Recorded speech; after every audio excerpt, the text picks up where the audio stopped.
Autonoomsete sõidukite loeng ja tänane teema on siis sõidukite vaheline kommunikatsioon, turvalisus ja küberturvalisus.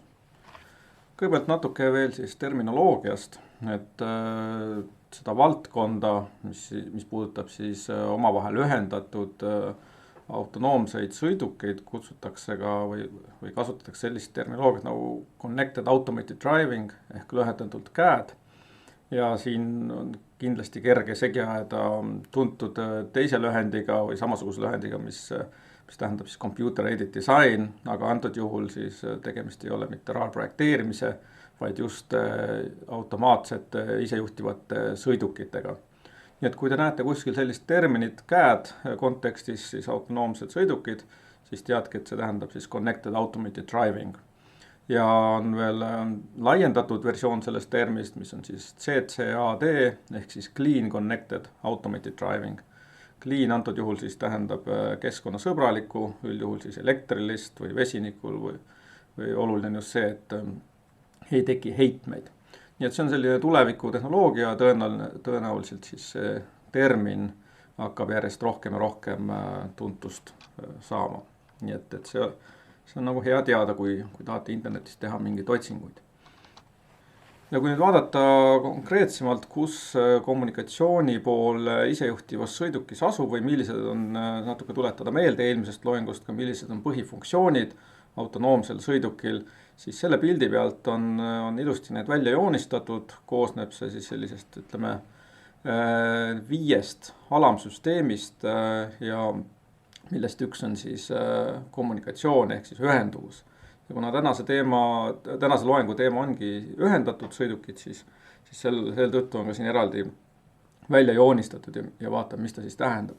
Aga kui nüüd alustada selle skeemi täpsemat ülevaadet keskelt, ehk siis isejuhtiva sõiduki üks oluline komponent ongi siis nii-öelda tehisintellekt või kuidas tehakse juhtimise otsuseid ja see algab loomulikult siis sensoorikast ehk siis sisse tulevast infost.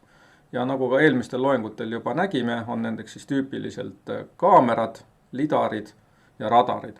Ehk siis mis annavad ühelt poolt kauguse ja asukoha ja ka mis tüüpi objektiga on tegemist. Ehk siis laias laastus need lähevad kokku siis inimese silmadega või asendavad siis inimsilma andureid. Ja teiselt poolt siis GNSS või siis ka aeglasematel sõidukitel samamoodi lidar, mis annavad positsiooni ehk lokalisatsioon. Ja need funktsioonid, mis siit siis kokku tehakse, mis lokalisatsiooni mõistes tähendab loomulikult siis enda asukohta kaardil, on ta siis kas võrdlusmeetodil või siis absoluutpositsioonina, kui me räägime siis GNSS-ist, ning kõik korrektsioonid, mida on võimalik siis läbi erineva odomeetria või siis ka teiste andurite nagu kiirendusandur ja gyroskoop teha. Ja teiselt poolt siis andurite poole pealt käib samamoodi siis erinevate andurite sisendi kokku nii-öelda panemine, ehk inglise keeles termin sensor fusion, mis annab siis nii positsiooni, sõiduki enda positsiooni, kui ka teiste objektide, mis seda sõidukit ümbritsevad, positsioonid ja tüübid. Nii et see on üks selline põhiline otsustustegevus, et saada aru, mis on minu ümber ja kus ma ise olen. Ja sellest siis planeerimisfaasist edasi on siis juhtimise faas, ehk siis sisend läheb kontrollerile, mis arvutab siis välja soovitud trajektoori ja peamiselt siis kaks käsku. Üks on siis roolinurk, kuhu poole on vaja pöörata, ja teine on siis kiirendus, on ta siis ühtepidi positiivne või negatiivne, kas meil on vaja siis liikumiskiirust suurendada või seda vähendada. Nii et loomulikult on see sarnane nii nagu inimjuht autot juhib, kus lõppväljund on samamoodi siis piduri ja gaasipedaali ning rooli keeramisega. Samad väljundid on vaja ka isejuhtival sõidukil genereerida. Ja nüüd teine osa, mis siin skeemi peal on kommunikatsioon, mis on tegelikult ka inimjuhiga autol ju tegelikult olemas, et kui nüüd vaatate aknast välja näete jalakäijad, siis võib-olla lehvitate neile või näitate käega, et võib üle tee minna, et samamoodi erinevate märkidega suhtlused, et visuaalselt siis näeb liiklusmärke ja teekatte märgistust. Et sarnane kommunikatsioon on ka olemas, mitte küll ei pea olema, aga tulevikus üldjuhul hakkab olema ka isejuhtivatel sõidukitel. Ja siin eristatakse siis erinevaid kommunikatsioonivorme ja kõik nad siis algavad lühendiga V2 ehk Vehicle to ja võib ta olla siis Vehicle to Vehicle ehk V2V, V2V või V2I ehk Vehicle to Infrastructure, mis tähendab siis taristu elemente, peamiselt liiklusmärke, valgusfoore ja on ka igasuguseid muid variante, et mis me kõiki täpsemalt natuke vaatame.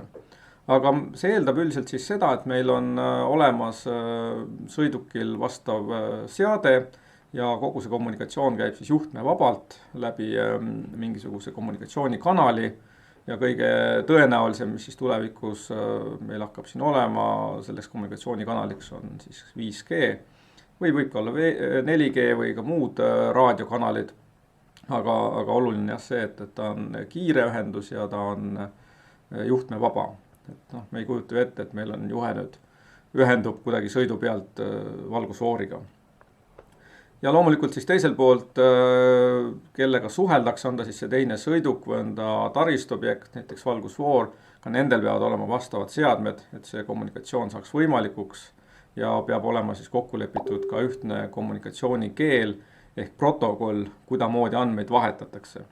Ja siis sisend erinevast suhtluse tulemusest läheb samamoodi planeerimise moodulisse, kust omakorda siis genereeritakse vastavad juhtimisotsused.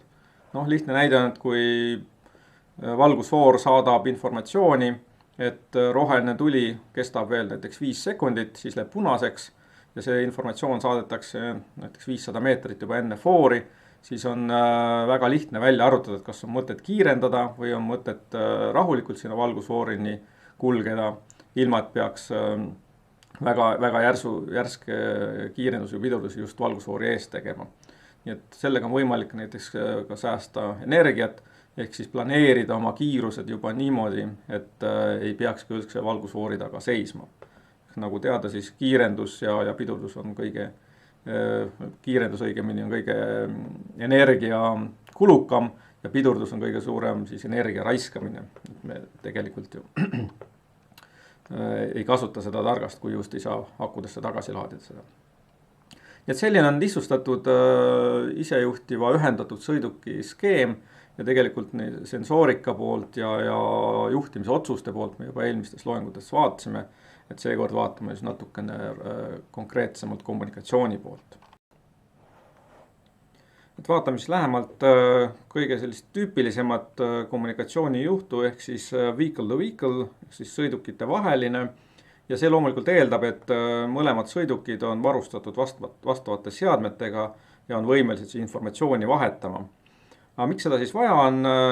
Üldjuhult kõigepealt, mis tüüpi informatsiooni vahetatakse, see võib olla sõidukite kiirus, loomulikult asukoht, ka soov või kuhu soovitakse sõita, aga võib ka olla erinev informatsioon teeolude kohta, näiteks kui rakendub elektrooniline stabiilsuskontroll, ehk siis tuvastatakse libe tee ja nii edasi.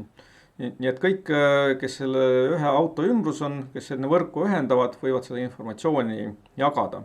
Või siis samamoodi, kui võrk tekitatakse näiteks ümber sõidukite, ütleme sellise kilomeetrise raadiusega, siis on väga lihtne eelsõitlevatel sõidukitel jagada informatsiooni samamoodi, millised on valgusfoori tuled, kas on ummikud, igasugused muud erinevad andmed ja andes siis tagasõitvatele sõidukitele rohkem informatsiooni, mis sees toimub. Et mõnes mõttes võib natuke võrrelda analoogi siis veoka või rekkajuhtide raadiosaatjatega, kui nähakse mingisuguseid probleeme teel, siis vahetatakse informatsiooni kõigile, kes seal lähiümbruses on. Ja tegelikult väga sarnane süsteem juba professionaalsetel autojuhtidel toimub ja kui nüüd isejuhtivad sõidukid varustatakse samamoodi kommunikatsiooniseadmetega, siis on võimalik rakendada täpselt sama loogikat ja loomulikult aitab see siis planeerida oma sõidukiirust ja teha üldse paremaid siis sõiduotsuseid. Nii et see on tulevikus kindlasti üks oluline komponent isejuhtivatel sõidukitel. Ja teine siis selline tüüpiline kommunikatsiooni lahendus on vehicle infrastructure, mis tähendab siis seda, et sõiduk suhtleb taristu objektidega. Nagu me enne nägime, et tüüpiliselt on need siis liiklusmärgid, aga ka valgusfoorid, võib-olla teemaksu kogumise seadmed, mingisugused markerid, et siin ei ole absoluutselt piiratud, kuidas ja millega see suhtlus peab olema. Tähtis on see, et sellel teisel osapoolel ehk siis selle taristu objektil on samamoodi olemas kommunikatsiooniseadmed ja need seadmed räägivad siis autodes olevate seadmetega sama keelt. Nii et siin jälle mõningad näited, et parkimiskoha leidmine, et kui me sõidame parklasse, siis võib juba parkla öelda täpselt, kuhu tuleks auto parkida, milline koht on vaba, milline on kõige lähem koht, või siis ka näiteid võib-olla ütleme valgustusest, et kui suurte teede ääres on samamoodi on valgustatud, aga kui auto seal sõida, siis on suhteliselt suur energiakulu, vaid pigem saab, kui toimub suhtlus, siis kui auto läheneb kohale, kus on olemas tänavavalgustus, siis see tänavavalgustus võib-olla läheb paar minutit enne tööle ja kui auto sealt läbi sõidab, kustutatakse tänavavalgustus ära. Nii et võimalusi on hästi palju, oluline lihtsalt, et kogu see infrastruktuur toetaks sõidukite ja infra vahelist suhtlust. Nii et seda lahendust ka nimetatakse siis sellise terminiga või lühendiga ka nagu ITS, ehk siis Intelligent Transportation System. Et see ei ole nüüd ainult isejuhtiva sõiduki spetsiifiline, vaid see on natukene laiema tähendusega terminoloogia ja kogu selline infrastruktuuri arendus. Nii et kõik sellised funktsioonid, nagu me praegu näiteks näeme mobiiliäppides Waze või Google Maps, siis tegelikult on võimalik ka sõidukite ja taristuelementide vahel otse vahetada. Nii et see kommunikatsioon tõenäoliselt ka selliseid lahendusi arendatakse praegu, et sellist valdavat välja kujunenud lahendust ei ole, aga väga aktiivne arendustöö selles valdkonnas käib. Ja veel samm edasi siit on siis vehicle to pedestrian, mis tähendab siis sõiduk ja jalakäija vaheline kommunikatsioon. Ja see on siis suunatud peamiselt turvalisuse peale, olete tõenäoliselt kuulnud, et päris palju õnnetus juhtub just jalakäijatega ja võib-olla vanemate inimestega, lapsed, kes jooksevad teele. Et kui on võimalik siduda ära autode ja jalakäijate automaatne kommunikatsioon, siis ohu korral on võimalik juba teha ennetavaid manöövreid. Ehk siis kui mõni jalgrattaga või vanem inimene läheneb näiteks ülekäigurajale, siis sõiduk juba teab seda ette ja saab hoo maha võtta ning seisma jääda. Et teki seda probleemi, et sõiduk ei näinud pimedas, kui inimene tuli ülekäigurajale ja juhtus õnnetus selle tõttu, et oli halb ilm või siis juht ei näinud või andurid ei tuvastanud miskil põhjusel, siis kommunikatsiooniga, otsekommunikatsiooniga on võimalik selliseid situatsioone ära hoida. Ja kuidas see siis toimub, kõige lihtsam näide oleks tõenäoliselt siis selline, et kuna igal inimesel on juba mobiiltelefon olemas, siis näiteks mobiiltelefon sisuliselt käitub samamoodi nagu infrastruktuuri element, ehk ta on seotud konkreetse andmevahetuskihiga ja seal on olemas vastavad protokollide toed, mis tähendab seda, et kui sõiduk läheneb, siis tekib automaatselt selline ad hoc võrk ja jagatakse või vahetatakse omavahel positsiooni või asukohta. Nii et sõiduk saab lihtsalt teada, et selles kohas on inimene ja ta liigub sellises suunas. Ja vastavalt sellele saab isejuhtiv sõiduk juba teha juhtimisotsuseid, ehk siis nähes seda, et inimene liigub ja on suhteliselt lähedal ülekäigurajale, siis suure tõenäosusega soovitud seda ülekäigurada ületada ja saab hoo juba maha võtta, isegi juhul, kui sõiduki enda andurid ei tuvasta inimest. Nii et siin on ka väga suur potentsiaal just vähendada õnnetusi, mis juhtuvad jalakäijatega ja kõige lihtsam tõenäoliselt seda teha ongi siis läbi mobiiltelefoni. et hakata nüüd inimese külge mingisugust eraldi seadet panema pole väga tõenäoline, aga küll aga saab sellise nutikella või telefoni baasil teha päris intelligentseid lahendusi juba praegu olemasolevate seadmete ja tehnoloogiaga. Et seda väga palju ei ole tänapäeval veel kasutusel, aga kindlasti on see valdkond, mis väga kiiresti areneb. Ja lõpuks siis selline üldisem termin, mida võib-olla kasutatakse kas nüüd kõige rohkem, aga mis võtab erinevad alamterminid kokku, ehk siis vehicle to everything, mis on üldine lähendus kõikidele kommunikatsiooni lahendustele, mis siis sõiduki ja mingite teiste objektide vahel toimub. Nii et sinna alla lähebki siis sõiduk vaheline kommunikatsioon, sõiduk ja infrastruktuuri elemendi kommunikatsioon, jalakäijaga infovahetus ja tegelikult on seal alamosasi veel, nagu näiteks vehicle to device, vehicle to grid, vehicle to network. Nii et need versioone on päris palju, aga kõik selle võtab kokku siis vehicle to everything termin ehk V2X. Kui nüüd jällegi soovite lisainformatsiooni otsida, siis üldine termin on siis vehicle to everything.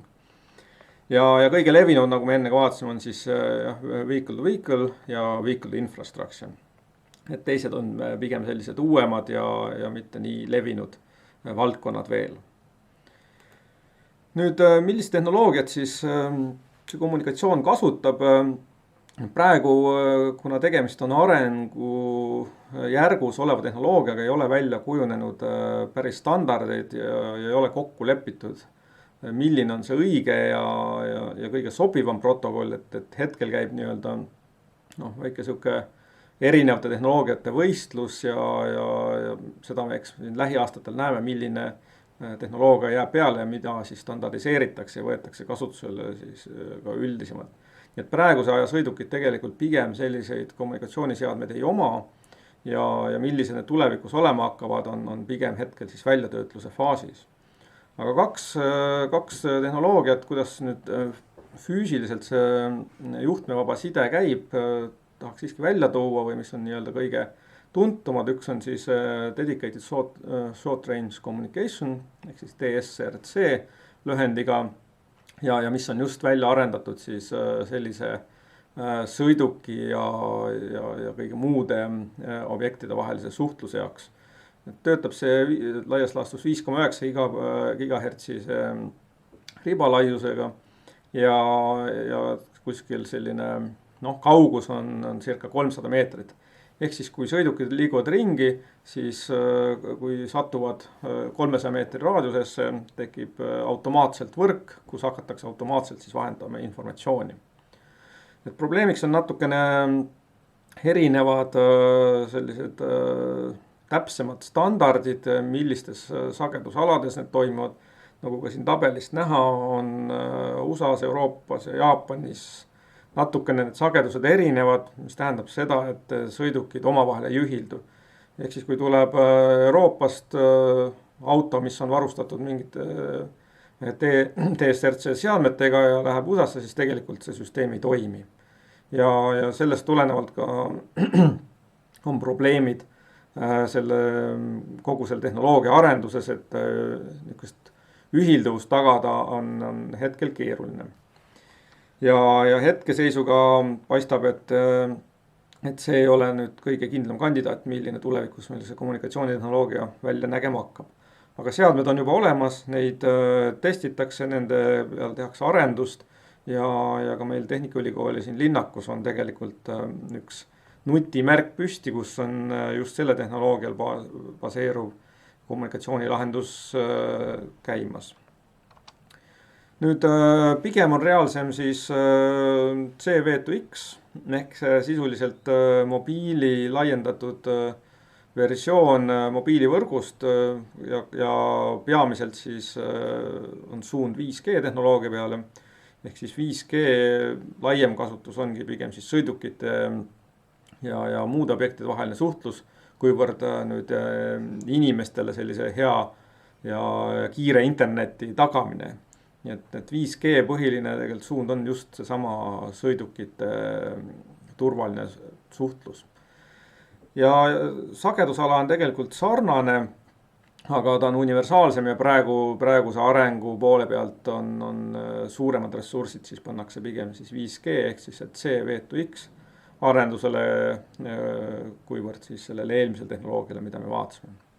Aga jällegi, hetkel ei ole veel kindel, milline tehnoloogia võidab, milline kus kohas kasutama hakatakse, nii et võib täiesti ka juhtuda, et on paralleelsed erinevad süsteemid, osad tootjad kasutavad ühte, teised tootjad kasutavad teist. Et tõenäoliselt see ei ole just kõige parem variant, aga selliseid näiteid ajaloost on küll ja küll. Nii et praegu on pigem see 5G tehnoloogia ootab oma sagedusribade jagamist paljudes riikides, kaasa arvatud siis Eestis.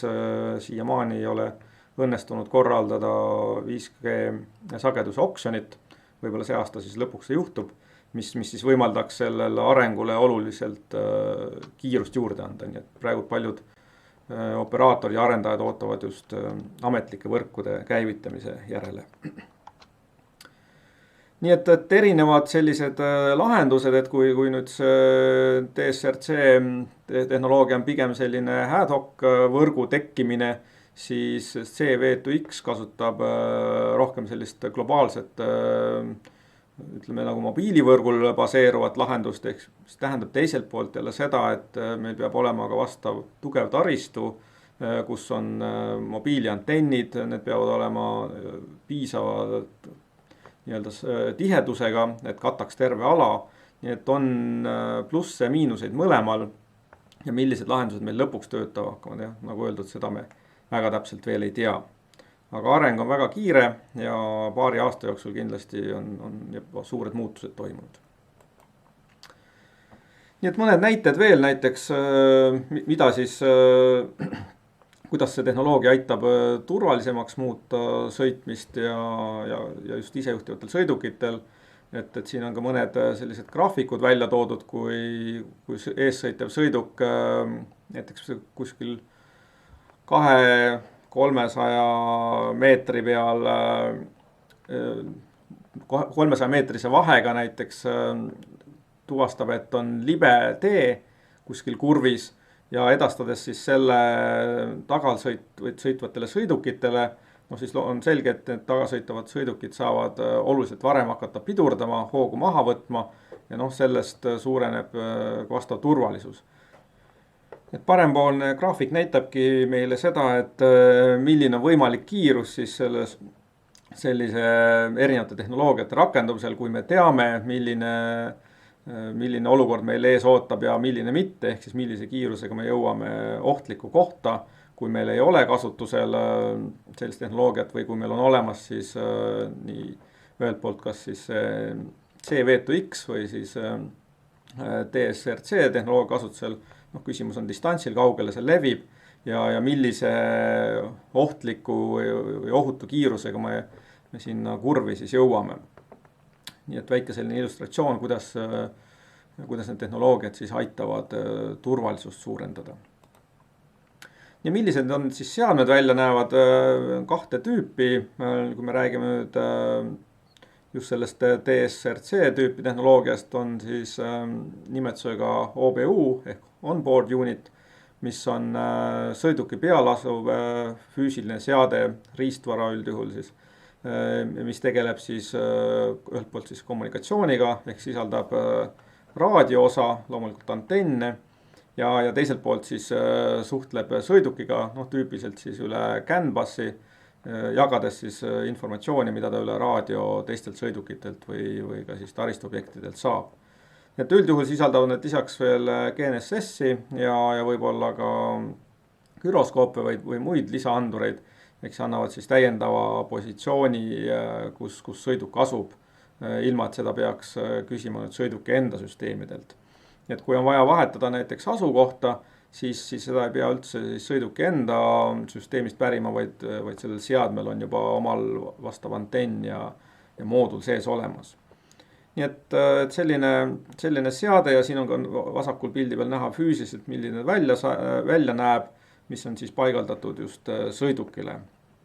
Ja teisel pool, kui kui vaadata nüüd just taristuobjekte, siis neid seadmeid nimetatakse siis RSU-ks ehk Roadside Unit, mis tüüpiliselt on siis sellised nii-öelda ilmastikukindlas korpuses, jällegi antennid küljes, mis paigaldatakse siis näiteks märgi külge või valgusfoori külge või ükskõik mis muu seadme külge ja mis hakkavad siis suhtlema selle märgi ümbruses olevate teiste sõidukitega.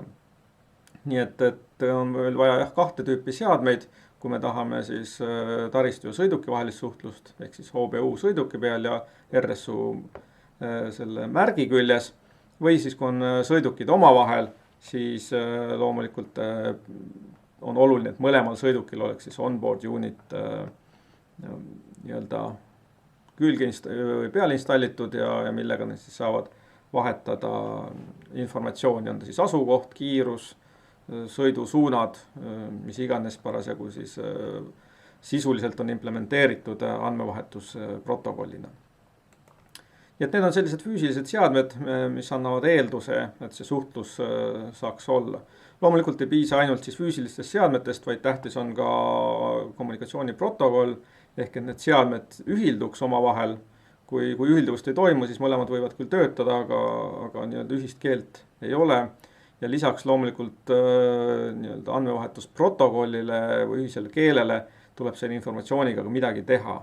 Ehk siis sõiduk ise peab arvestama, peavad olema algoritmid, mis arvestavad ka informatsiooni, mis tuleb väljaspoolt sõiduki enda andurite nii-öelda lugemeid. Nii et siin on jah selline oluline ühilduvuse küsimus. Ja kui sõidukid on nüüd omavahel ühendatud, on ta siis V2V, V2I või ka muud moodi, ükskõik mis seadmega, siis loomulikult kerkib üles väga oluline küsimus, mis on küberturvalisus. Et nii kaua, kui meil on kinnine süsteem, siis see juba ei ole nii kriitiline, nii kui on olemas mingid kommunikatsiooniliidesed, välised lingid, siis on kohe oht ka, et seda kasutatakse kurjasti ära. Ja need laias laastus ongi siis meil kahte tüüpi selliseid küberturbe või ütleme sellise ründe võimalikke alasid, kus siis üks on väline kommunikatsioon, ehk siis ühendatakse mingisuguste muude seadmetega, või teine on siis sõiduki enda süsteemid, mis suhtlevad samamoodi juhtmevabalt.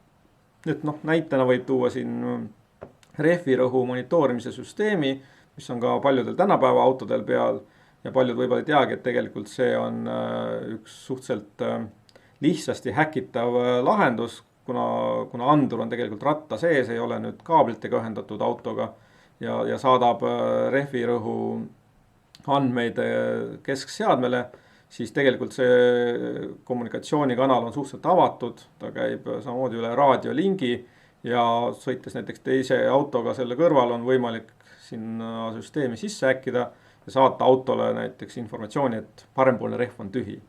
Mis sõltuvalt siis automudelist, sõltuvalt mida see autotootja on ette näinud, et sellise infoga tehakse, võib näiteks tähendada seda, et auto üritab ise siis kiiresti pidurdada, arvates, et kui on rehv tühi, siis on väga ohtlik edasi sõita.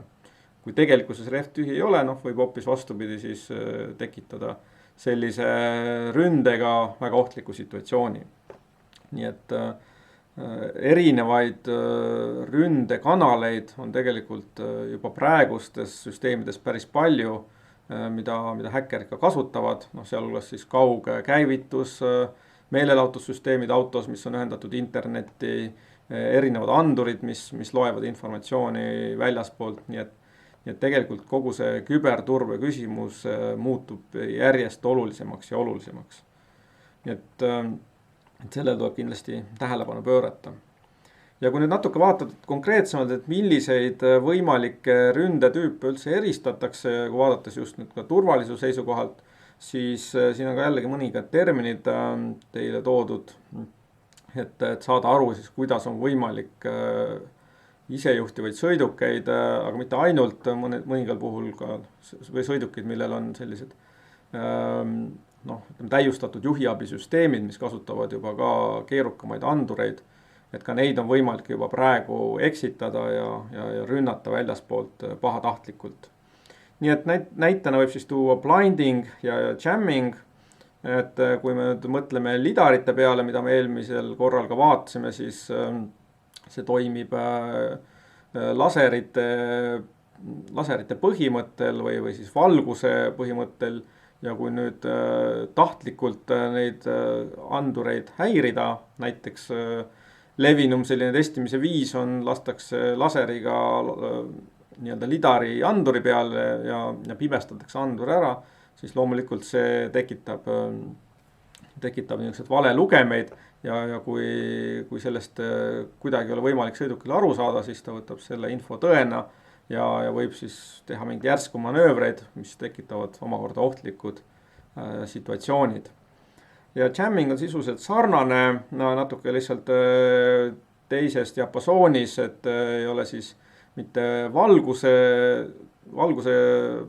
põhjal olevate anduritega tegemist, vaid pigem siis selliseid erineva raadiolaineid kasutatavate süsteemide häirimine, eelkõige siis radarid, mis kasutavad siis niisuguseid raadiolaineid, mitte nüüd valgust. Aga täpselt samamoodi on võimalik siis genereerida erineva sagedusega raadiolaineid, häirides siis radarite tööd. Nii et see on nagu üks viis siis, mida nagu võidakse kasutada ja mida tuleb kindlasti arvestada, kui arendatakse sisejuhtivaid sõidukeid.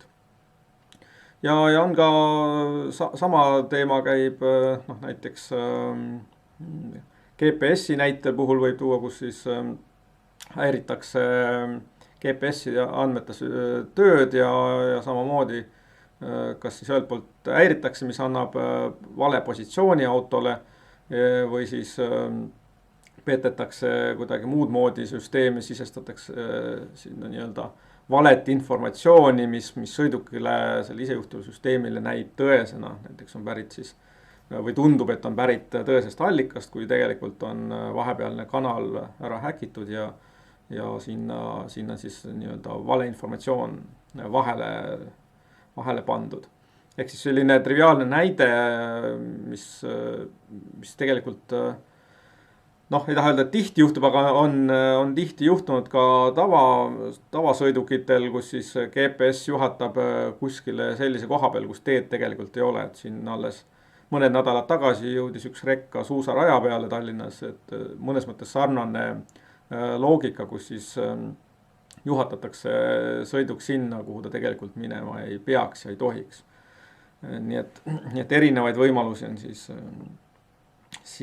segada signaale ja häirida siis isejuhtivate sõidukite tööd.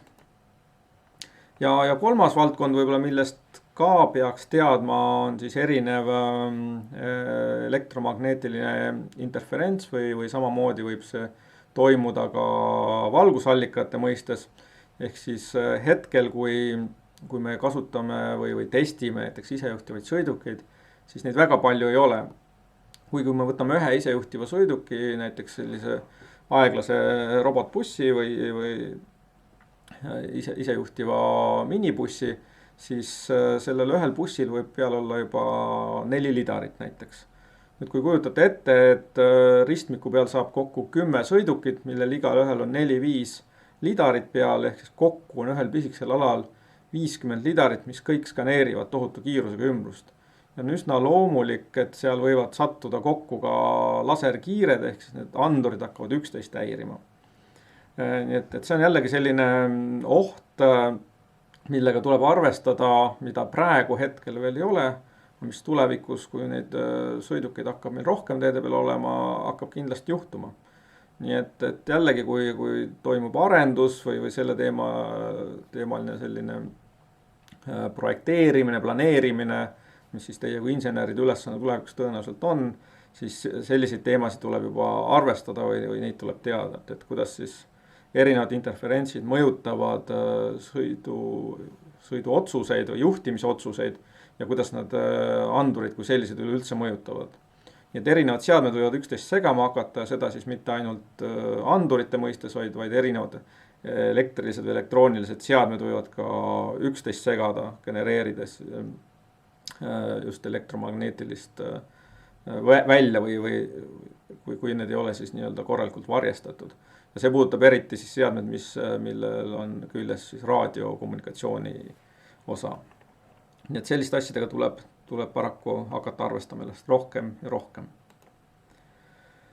Ning võib-olla see ei ole nüüd otseselt sõiduturvalisusega seotud, aga kindlasti eriti nüüd meil Euroopa Liidus, aga teiselt poolt võib ka muutuda vägagi oluliseks mingisuguses situatsioonis on privaatsus, et kui nüüd kõik sõidukid on omavahel ühendatud, jalakäijatel on peal nii-öelda markerid, mis jagavad informatsiooni, siis me jõuame väga lihtsalt sinnamaani, kus kõik on absoluutselt jälgitav ja tekib päris oluline privaatsuse küsimus, et kui palju ma tahan, et minu iga samm on salvestatud, kes seda saab vaadata, kellel on õigus sellele informatsioonile ligi pääseda ja nii edasi.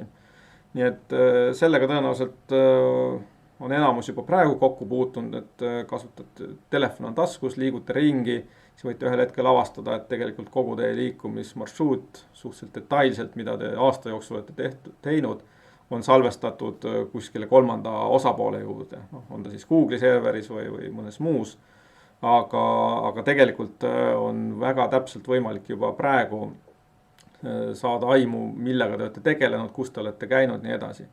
Nüüd, kui sellised seadmed levivad veel ja veel, on sõidukitel peal, on kõikidel liiklusmärkidel peal, kellel lisaks võivad olla kaamerad, kus iga nurk salvestatakse, siis loomulikult privaatsuse ja andmete töötluse õigused muutuvad väga, väga teravalt või tuleb päevakorda. Et siin kindlasti tuleks teada terminit GDPR, mis ei ole üldse seotud isejuhtivate sõidukitega, aga mis on siis üks selline põhiline regulatsioon, mis võeti vastu Euroopa Liidus 2016 aastal ja mis siis sätestab ära andmekaitse, isikuandmekaitse Euroopa Liidus. Nii et sellega oleks mõistlik siis seda regulatsiooni teada, mitte et te peaksite süviti seda endale selgeks tegema, aga kui tegelete isejuhtivate sõidukite arendusega, siis paraku tuleb ka selle regulatsiooniga arvestada ja mõelda siis, kuidas neid andmeid, mida isejuhtiv sõiduk salvestab või mida ta mõõdab kaamerate ja teiste anduritega, et kuidas neid andmeid siis hiljem töödelda niimoodi, et üksikisiku privaatsust ei oleks rikutud. Et siin on ka lisalugemist, kui kellelgi on huvi selle teema vastu sügavamalt. Ja Eesti seadusandlused, kuidas meil siis Eestis seis on isejuhtivate sõidukite testimisega. Et kokkuvõttes võib öelda, et on päris hea. Eestis tohib isejuhtivaid sõidukid või saab testida suhteliselt lihtsalt. On võimalik seda õigust saada, osades riikides näiteks on väga keeruline või ei olegi seadusandlust, mis võimaldaks neid protseduure läbi viia. Aga Eestis on praegu siis ministeeriumi määrusega sätestatud, et kui te arendate isejuhtivat sõidukit, tahate seda reaalses liikluses tänaval testida, siis see on täitsa võimalik.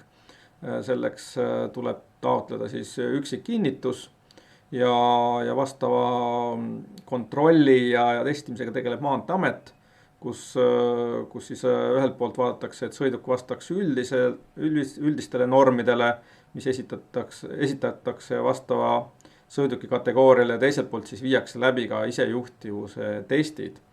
Et praegu Eestis on siis see protsess tehtud läbi 3 korral, 3 erineva tootja isejuhtiva minibussiga. Üks oli siis 2017 ja 2 tükki siis, või üks 2019 ja 2020. Nii et väike kogemus on juba olemas ja juba antakse siis välja ka sellised proovnumbrid, mille käigus on võimalik isejuhtivaid sõidukit tuua ka tänavale ja neid siin siis testida. Et see Eestis on suhteliselt lihtne. Nii et see on väike ülevaade siis, kuidas on asjad isejuhtivatel sõidukitel turvalisusega, kuidas on kommunikatsioon ja millega tuleb arvestada. Nii et ta annab väikse ülevaate jah, siis mis on need teemad ja millega tegeleda.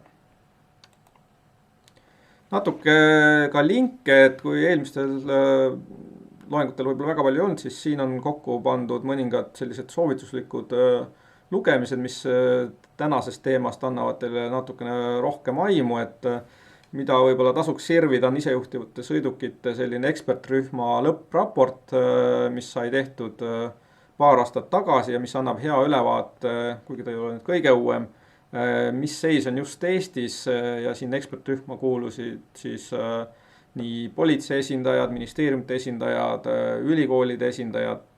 Nii et annab võib-olla päris hea ülevaate just, mis seis on meil Eestis ja millised teemad on olulised, millega tuleks tegeleda. Nii et see on täiesti vabalt alla laetav. Ja võib-olla ka mõningad sellised väiksed artiklid, kus siis räägitakse just Eesti konkreetsetest sellistest tegevustest, kuidas need sõidukid siis teel lubati ja natuke ka kratiseadusest, mis kasvas välja robootika meie sama ekspertrühma mõtetest, kuidas siis robootikat reguleerida seadusandlikult. Nii et siin mõningad artiklid ja natuke ka siis viiteid Ameerika föderaalse poliitika kohta, et need ei ole nüüd mingid seadused, vaid lihtsalt sellised lisalugemist. Nii, et see oli ülevaade siis tänasest loengust ja loodetavasti järgmine kord on võimalik meil ka kokku saada, aga kui ei ole, siis jätkame elektroonselt.